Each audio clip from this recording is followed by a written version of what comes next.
what was interesting about observing this kind of cohort of influencers was the incongruence that I saw between who they may portray themselves to be online and who they were in person. And that wasn't something that I was expecting. And I don't know why I wasn't expecting that in retrospect, but I wasn't expecting quite the contrast. But my observation of that was that the temperature of the dialogue and the interactions was really different. Welcome to The Intimate Philosopher, where philosophy meets intimacy and life's biggest questions finally feel at home. I'm Dr. Emma Smith. I'm a licensed professional counselor, certified sex therapist, and existential philosophy nerd, inviting you to join me for an after-hours conversation. This is a space to slow down, pour a glass of wine, or maybe a cup of tea, and explore the messy, beautiful intersections of meaning, connection, desire, and being fully human. This is the place for real conversations about the parts of life that don't fit neatly into a box. So, grab your glass, get comfy, and let's dive in. Hi, friends, and welcome back to The Intimate Philosopher. I am so glad that you are here. And today I have Alivia back with me, which is so exciting. Hi, y'all. So, today is a little bit different because a couple episodes ago, we had told you that I had recorded a kind of conference recap episode, and I decided that probably nobody wants to hear me kind of wax in depth about my takeaways. So we scrapped that episode, and Olivia came up with a different idea. And so that's what we're going to do for you today. And so hopefully you enjoy this. And I may end up posting more of my other nerdy insights to my Substack. So I'll be sure to put the link in the show notes if I decide to do that. We're excited for it. Okay. So what do you got for me? So what are we doing today? Well, today I am going to interview you actually about your experience at the Psychotherapy Networker, because sometimes it's better to have a little bit of context and color and some kind of collaborative feedback and conversation around something rather than just, one person reflecting. So, with that, I suppose it matters to say that I obviously wasn't there. So I didn't get to experience any of this firsthand. I just got to experience the effects of it through, your stories and how you came back. And so, why don't you just give us the highlights? What did you love? What was kind of your general impression, top level overview? Yeah, so I mean, the Psychotherapy Networker is such a magical and unique kind of conference because it really brings experts from the top of the field across multiple disciplines to Washington D.C., which always give me a good excuse to go back to Washington D.C. And, year after year, you see the same people coming back. And so it's this beautiful opportunity to reconnect with people that, because we're all so busy trying to do good work in the world, you just don't get to see. So I got to see my mentors and some of my dear friends, my conference buddy, her interview will be coming up shortly in the next month or so. And yeah, it was really lovely. And it's always so cool to see in person the people that you have taken trainings from before and see them in different contexts. You see them on stage and they're in the more formal environment. And then they're also dancing at the end of the night and Funny. kind of, yeah, and being human, We think that being human is so important on this podcast. Yes, we do. That was probably my favorite part. I love that. One of the things I didn't realize about this conference was just how big it is. You said something like 2 or 3,000 people, and I don't know what I thought, but I did not think it was that. That feels pretty significant. Yeah. I mean, it's a massive conference. And I think they said 3,300 people registered. And that was between, on any given day, right? There was like 2,500, and then some people would only register for 1 day or 2 days, and then some of us were there for all 4. And so it was it was really interesting. I did have an embarrassing moment, though, that I'll have to tell you about. Oh, do share. Yes. So, and probably my our listeners have become familiar with, Dr. Ramani's work on narcissism. Do you know who I'm talking about? I do, yeah. Yeah. So, at one point, I have never met her, like, we've never had a conversation, but for 2 years now, I have run into her in the hallways of this conference as you're, like, walking back and forth because, of course, people that you see on all these different channels are just kind of, like, walking down the hall. Well, she's also, like, extremely just warm and inviting as a person and just has this great aura, and so this year, I turn the corner and I'm walking down the hallway and I see her and I wave at her the way that you would wave at somebody that, like, you know and have seen and have probably had a conversation with. But there I was like, "Oh my gosh, hi." And so and she was so kind. I know that she has no idea who I am. And she was like, "Hi." And it was just, like, so lovely, but I walked Mm. away from that, and I got back to my room, and I was like, "Oh my god, what did I just do?" I do remember you texting me and telling me this story. Like, I cannot believe that I just did that. But I love that, she just responded like a human being, right? Mhm. Like somebody who is just actually a human being like all of the rest of us. And was like, oh, this woman is saying hi to me. I'm just going to say hi back. Yeah. So, Dr. Romani, thank you so much for being such a lovely human in the hallway 2 years running. I love that. That actually brings up one of the things that I was going to ask you about today, which is it seems that there was a more significant contingent of like psychotherapy influencers that showed up at the Psychotherapy Networker this year. Am I getting that right? I think so. I mean, this was the first year that I noticed them, which I don't that they could have been there last year and I just didn't notice. That would be completely out of the realm of possibilities. And there was kind of this contingent, and when I say, like, the social media influencer kind of subcategory, there's an interesting thing that happens, right? So, I would say, like, when Instagram was first coming up, there was all these people who started putting their content online, but they were mostly people who were well known in the psychotherapy space from trainings, from, like, their books, from other things, and then they went and they moved their content to social media, and then so they were never really social media influencers, they were therapists and experts who were influential and then moved over to the platform. And now, like in so many other genres of content, we have therapists who are primarily known for their Instagram content or their TikTok content. It's like this whole other genre. And one of the things that's kind of interesting about them is that they tend to be younger and they tend to be newer to the field, which is always kind of interesting. That makes sense in some ways, given that I think, every new technology platform, every new technology seems to be adopted, the easiest and the fastest by young people in general. I think, we've seen that time and again throughout history. And so that I guess that doesn't really surprise me that you would have younger people and therefore or likely also then younger clinicians taking to social media, as a more primary way of communicating with, I don't know, potential clients or the wider world.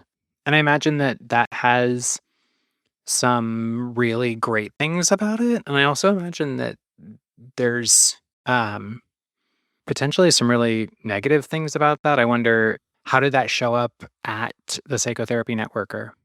Yeah, you bring up a really interesting point, and I'll get back to the psychotherapy networker, but I think this is actually worth saying. So, I will say that a lot of times, once upon a time, I was a clinician that had very little experience too, right? Like people will hear me say, I often refer to when I was a baby hatchling counselor, right? And I had this incredible mentor who said to me one time, never apologize for how long you've been in the field. Like you can't help that, right? But Right. what you can do is make sure that you're giving your clients the best that you have to offer. And I thought that was brilliant. So I am always very supportive of new clinicians in the field, you know, doing the work, showing up, and sometimes they actually have an advantage because if they have been in school recently, that means that they've had access to hopefully, the newest academic articles, the latest research, the,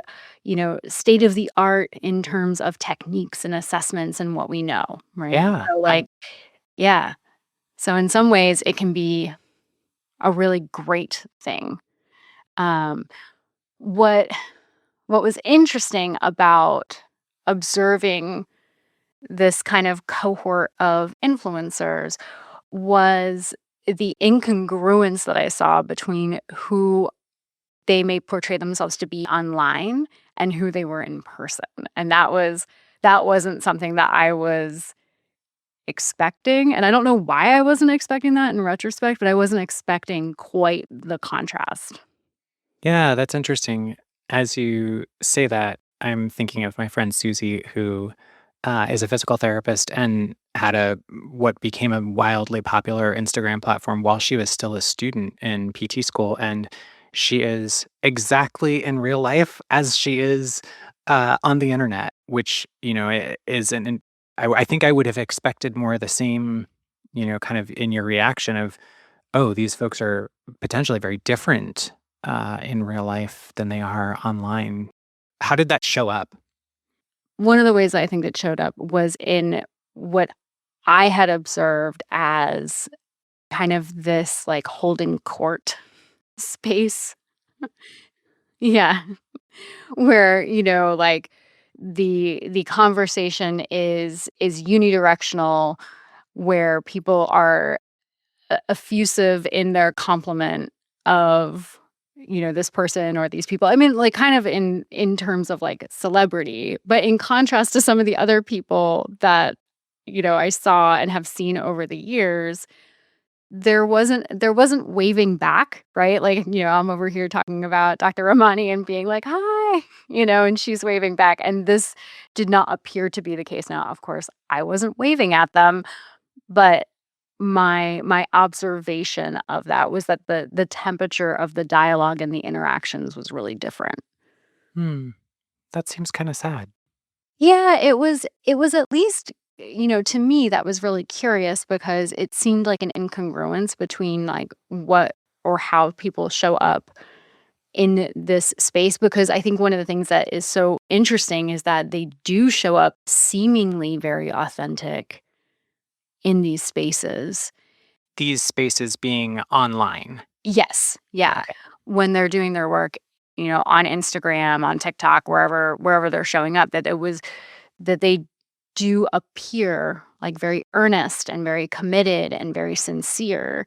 And then to just see that like not be the case was also really interesting. The other part that was really interesting was the contrast between how definitively their positioning is online with like the statements that they make and Mm. saying like, I'm this kind of therapist, I'm a that kind of therapist, I believe these things or these principles, I work from this lens.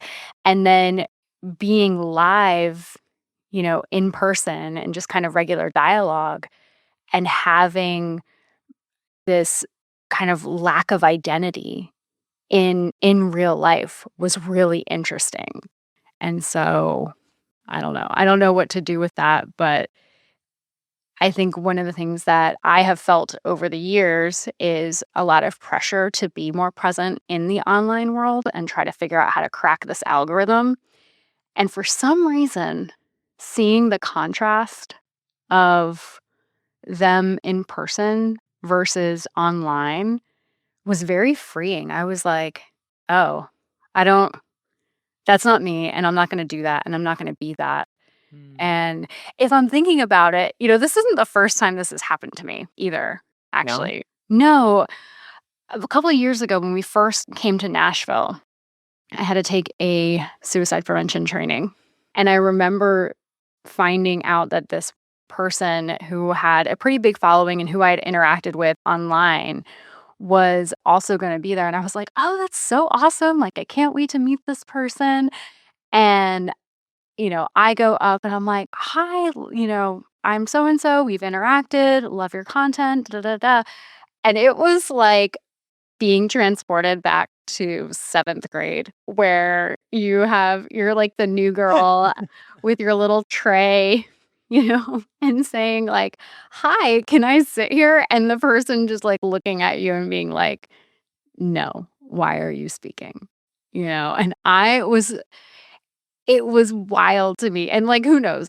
Maybe that person was having a bad day, they didn't sleep well, I don't know, or whatever, but again, it was, like, this really sharp contrast, and I thought that was kind of interesting. That is interesting. It makes me think about Nashville. We've talked a lot since we've moved here about how that actually is not how Nashville is generally. That the folks you meet who might be actually very famous in their own way in a variety of different career fields just seem, I mean, so unbelievably chill and like not at all holding court, right? Or Yes. at least not holding court where they are the center of court. They're like bringing people in and introducing folks to each other, and they might be the most well connected, but they're using that to connect everybody else. And I think that that's one of the I don't know. It's just a magical thing about this city that folks seem to be remarkably present and authentic and genuine and connective.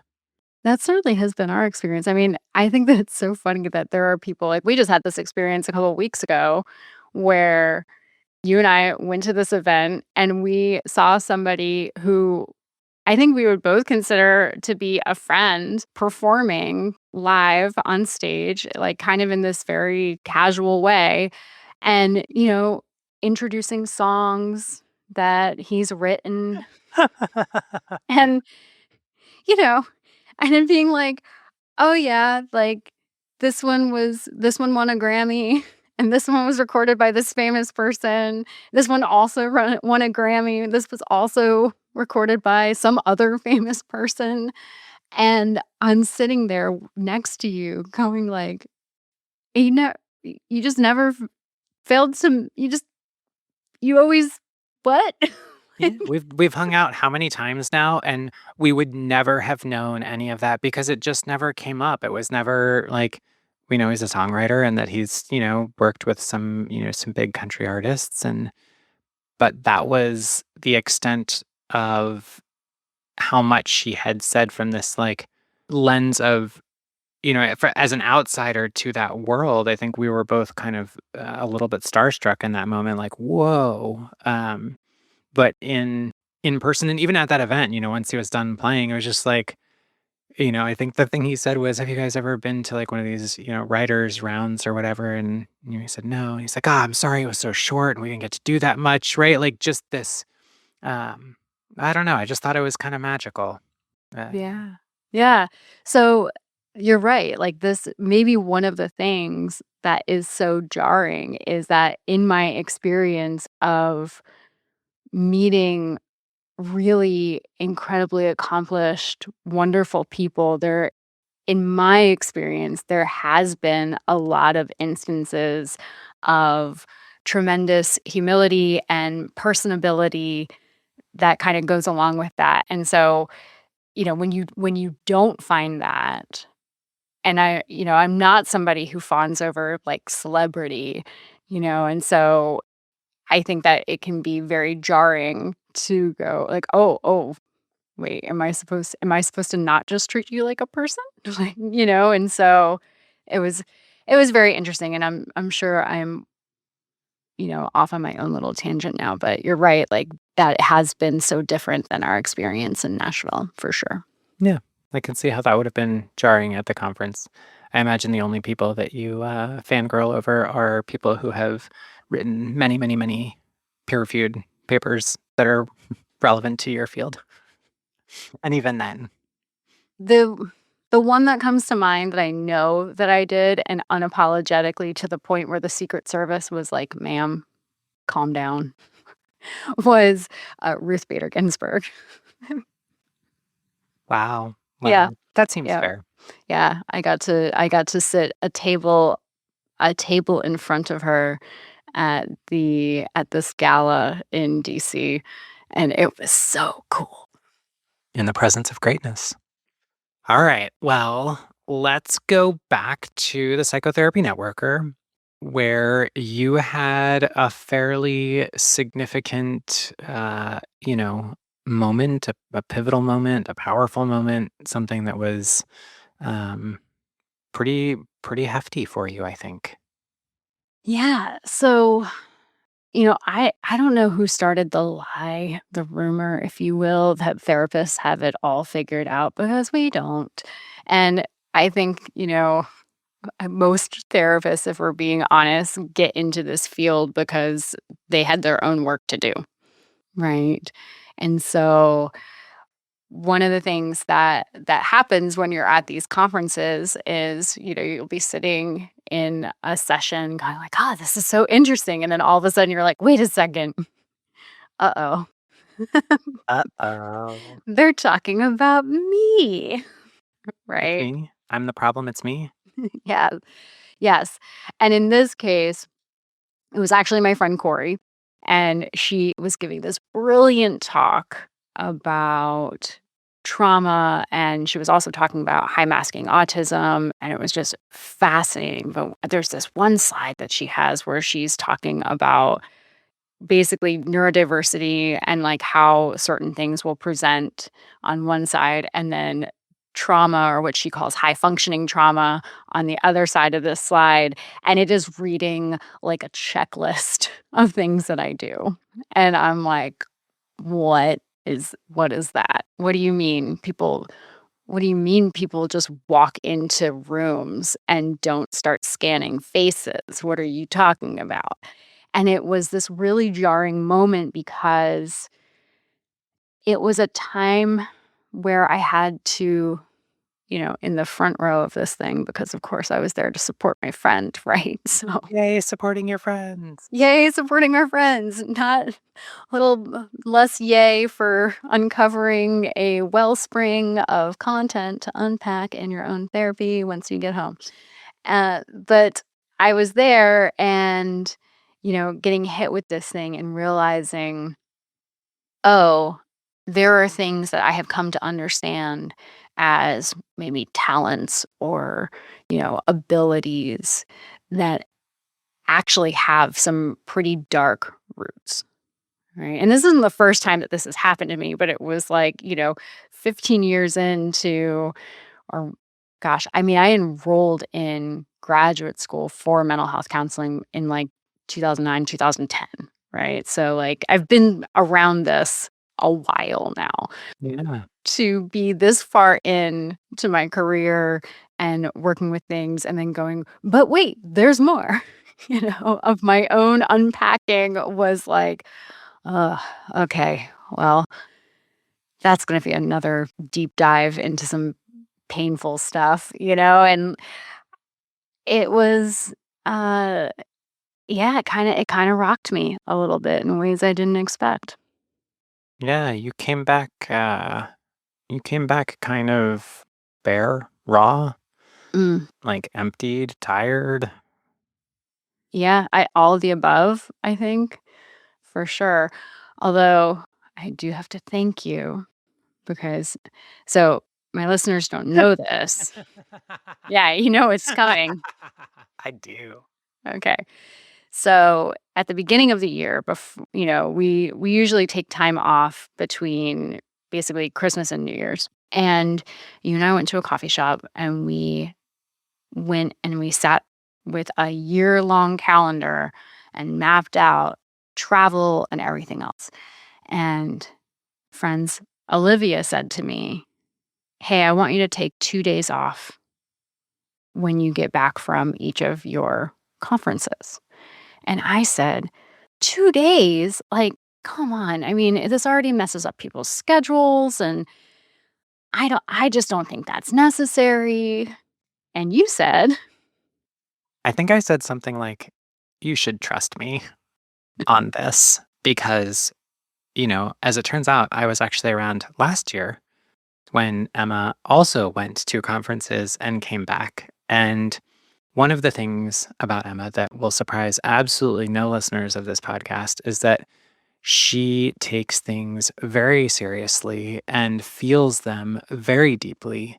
And so when she goes and has an experience where she's with a bunch of people who are doing deep work, it affects her pretty dramatically. And that's not a bad thing. I think that is one of your superpowers, actually, right? But as the resident systems integrator, chief of staff kind of person, I said to her, "I think you really need to take those 2 days. And I think that you will thank me when you come back and you have room to breathe and to really be able to process and kind of live into and let settle what you learned or what you felt or what happened at those events." Not knowing, of course, that it would be this specific thing, but just having watched over the last year and, watching you having to dive into right back into seeing clients and um so yeah, I kind of didn't give you a choice about that actually. I think what you said was try it for the first one. And then if you get back and you're like, oh, I actually only needed 1 day, then we can shorten it. That's right. I did that. That's accurate. I just waxed very poetic about what I said, and you're right. It was exactly that. It was try it the first time, and then we'll go from there. But I also think that you knew that there was a 0% chance that I wasn't going to need both days. And I really appreciate that you let me believe that there was a chance. So you're saying there's a chance? No, no, no chance, no chance.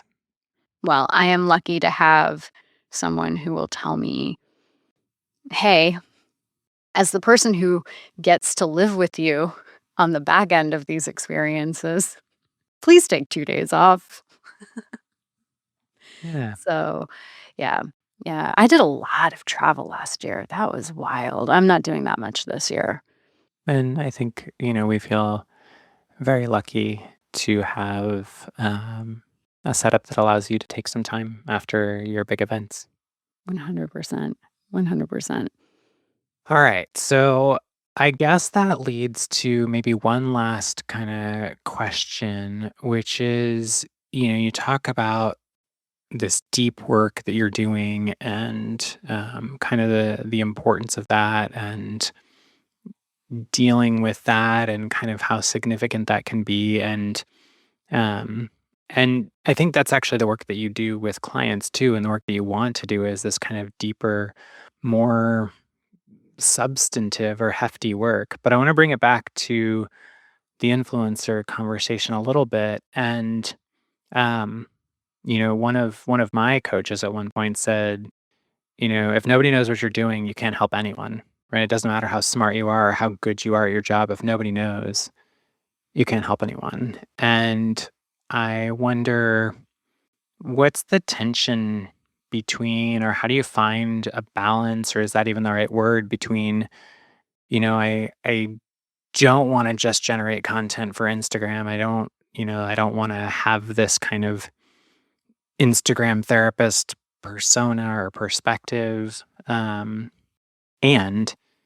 if I'm just in my own, little bubble doing the deep work with clients locally, that's important. And I don't know, I think that there's a lot that you have to offer the world. And so how do you see that maybe not resolving, but how do you balance that?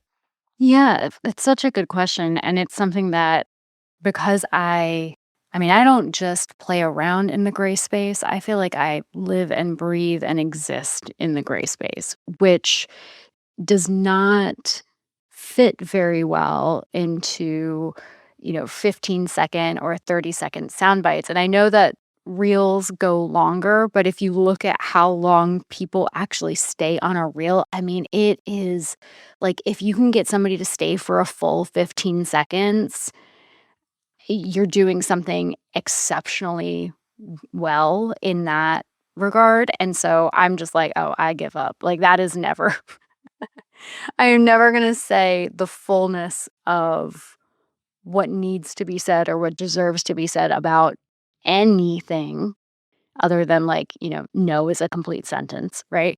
Other than that, I don't think I will ever say anything that you can jam into that amount of time. So, I have had to figure out how are we going to how are we going to get that message out? And so one of the ways is this podcast, right? And then the other ways I think, what one of the things that people don't understand about the algorithms, or at least I didn't understand this until somebody broke it down for me, is that the algorithm isn't designed to help you learn anything, right? Like the algorithm is designed for the algorithm to learn your behaviors and feed you content that will keep you on the platform longer, right? And so it's not altruistic. There isn't anything service related in how that thing is built. So, you can't just trust this third party to pitch you the content that is going to be most beneficial to you. So, I wanted people who are curious and really want that deep dive, and I want to invite them into a different place and say, "Hey, we're gonna build this out for you, and we're going to have a space that connects people and connects you with this really good information and allows you to do the deep work that you're trying to do," right? And that in this moment, that sounds like I'm trying to build a different platform, and I'm not. I don't have the skill set to be able to do that. But what I am trying to do is carve out a space and create something. I'm not even fully sure what that something is just yet, but something that really allows for those deep dives into topics that I just love and really believe in. We did at the beginning of the year, we did the deep dive into how are you living, right? This existential work. And people loved it. Like the feedback was so lovely to just have that evening of togetherness, right? And like you're running the journaling group, and like that's so lovely and so good. And the feedback on that has been amazing as well. And so I want to keep doing those things, but that's not going to exist on Instagram or TikTok. That's going to have to be someplace else. And of course, we'll let people know as I make this up, right? We'll let people know and it'll be out there. But again, you can't trust that either. So we're having to kind of go old school a little bit and building out email lists, right? To say, Mhm. hey, like, make sure that you choose this, buy, like, actually opt in, and then we'll let you know because I don't know if you've seen this lately, but like, my, when I like scroll through Instagram, I'm not even seeing people I know anymore. Yeah, it's kind of odd. I was as you were talking about this, I was like, "Oh yeah, you really are gonna have to do this kind of old school," and because if you miss somebody's post for a day or two, then they never show up on your feed again or in your stories or whatever else. And so, yeah, I think Yeah. that there will have to be some more different spaces. Absolutely. So, if anybody wants to stay connected to find out what it is that we end up coming up with and really being able to build an offer, then I'll put a link in the show notes, of course, and I'll also put a link, ironically, in my Instagram bio to say, "Hey, here you go. You can find it over here instead." Yeah. Well, I'll be excited to see what you come up with. Me too. Me Uh, too. It'll be something, because it's me, it's going to have something to do with relationships, desire, probably sex, and the messy business of being human. that sounds about right. Yeah. So I'm sure we'll have an episode about it eventually. Yeah, I can't wait. Well, thank you so much. You're a lovely interviewer. Do you do this a lot? No, but I rehearsed. Thank you so much. Well, okay, friends. So if you enjoyed this episode and you want to know more about what it is that I'm trying to build, even though I'm not sure at this very moment, then please go to the link in the show notes and you can get put on my email list or go to the link in my bio at Emma Smith PhD and the Intimate Philosopher podcast on Instagram, and you can kind of stay up to speed on that.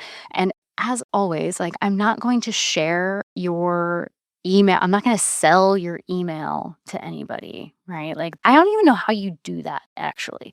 So I'm never going to do that because one, integrity, two, I don't know how.